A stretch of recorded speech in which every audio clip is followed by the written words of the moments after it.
Lei 10.406 de 2002, Código Civil, Parte Geral, Livro 1 das Pessoas, Título 1 das Pessoas Naturais, Capítulo 1 da Personalidade e da Capacidade, Artigo 1º. Toda pessoa é capaz de direitos e deveres na ordem civil. Artigo 2º. A personalidade civil da pessoa começa do nascimento com vida, mas a lei põe a salvo, desde a concepção, os direitos do nascituro. Artigo 3º. São absolutamente incapazes de exercer pessoalmente os atos da vida civil os menores de 16 anos. Artigo 4º. São incapazes, relativamente a certos atos ou a maneira de os exercer, 1. Os maiores de 16 e menores de 18 anos. 2. Os ébrios habituais e os viciados em tóxico. 3. Aqueles que, por causa transitória ou permanente, não puderem exprimir sua vontade. 4. Os pródigos. Parágrafo único. A capacidade dos indígenas será regulada por legislação especial. Artigo 5º. A menoridade cessa aos 18 anos completos, quando a pessoa fica habilitada à prática de todos os atos da vida civil. Parágrafo único. Cessará para os menores a incapacidade, 1. Pela concessão dos pais, ou de um deles na falta do outro, mediante instrumento público, independentemente de homologação judicial ou por sentença do juiz, ouvido o tutor, se o menor tiver 16 anos completos.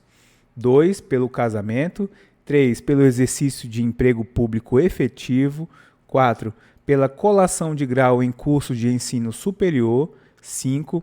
Pelo estabelecimento civil ou comercial, ou pela existência de relação de emprego, desde que, em função deles, o menor com 16 anos completos tenha economia própria. Artigo 6º.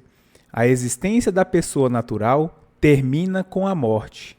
Presume-se esta, quanto aos ausentes, nos casos em que a lei autoriza a abertura de sucessão definitiva. Artigo 7º.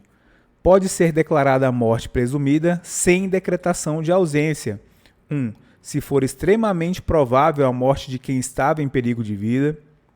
2. Se alguém, desaparecido em campanha ou feito prisioneiro, não for encontrado até 2 anos após o término da guerra. Parágrafo único. A declaração da morte presumida, nesses casos, somente poderá ser requerida depois de esgotadas as buscas e averiguações, devendo a sentença fixar a data provável do falecimento. Artigo 8º. Se 2 ou mais indivíduos falecerem na mesma ocasião, não se podendo averiguar se algum dos comorientes precedeu os outros, presumir-se-ão simultaneamente mortos. Artigo 9º. Serão registrados em registro público: 1. Os nascimentos, casamentos e óbitos. 2. A emancipação por outorga dos pais ou por sentença do juiz. 3. A interdição por incapacidade absoluta ou relativa. 4. A sentença declaratória de ausência e de morte presumida. Artigo 10. Far-se-á averbação em registro público: 1. Das sentenças que decretarem a nulidade ou anulação do casamento, o divórcio, a separação judicial e o restabelecimento da sociedade conjugal. 2. Dos atos judiciais ou extrajudiciais que declararem ou reconhecerem a filiação. Capítulo 2.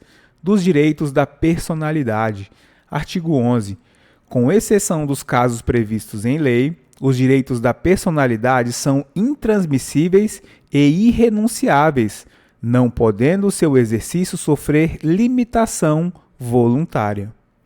Artigo 12. Pode-se exigir que cesse a ameaça ou a lesão a direito da personalidade e reclamar perdas e danos, sem prejuízo de outras sanções previstas em lei. Parágrafo único.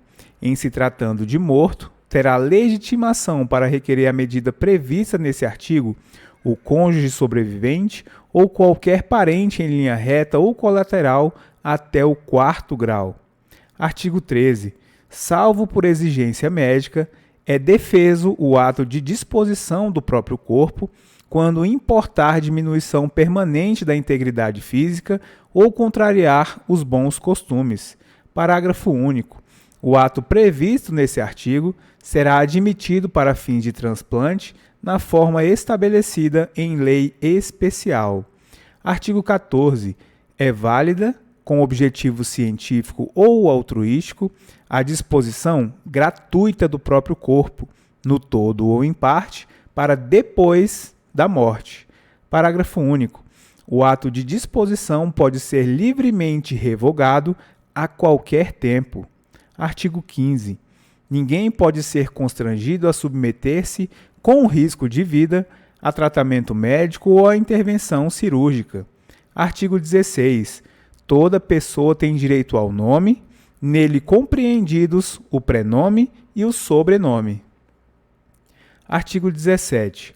O nome da pessoa não pode ser empregado por outrem em publicações ou representações que a exponham ao desprezo público, ainda quando não haja intenção difamatória. Artigo 18. Sem autorização, não se pode usar o nome alheio em propaganda comercial. Artigo 19. O pseudônimo, adotado para atividades lícitas, goza da proteção que se dá ao nome. Artigo 20. Salvo se autorizadas, ou se necessárias à administração da justiça ou à manutenção da ordem pública, a divulgação de escritos, a transmissão da palavra, ou a publicação, a exposição ou a utilização da imagem de uma pessoa, poderão ser proibidas a seu requerimento e sem prejuízo da indenização que couber, se lhe atingirem a honra, a boa fama ou a respeitabilidade, ou se destinarem a fins comerciais. Parágrafo único. Em se tratando de morto ou de ausente, serão partes legítimas para requerer essa proteção o cônjuge, os ascendentes ou os descendentes. Artigo 21. A vida privada da pessoa natural é inviolável e o juiz, a requerimento do interessado, adotará as providências necessárias para impedir ou fazer cessar ato contrário a esta norma.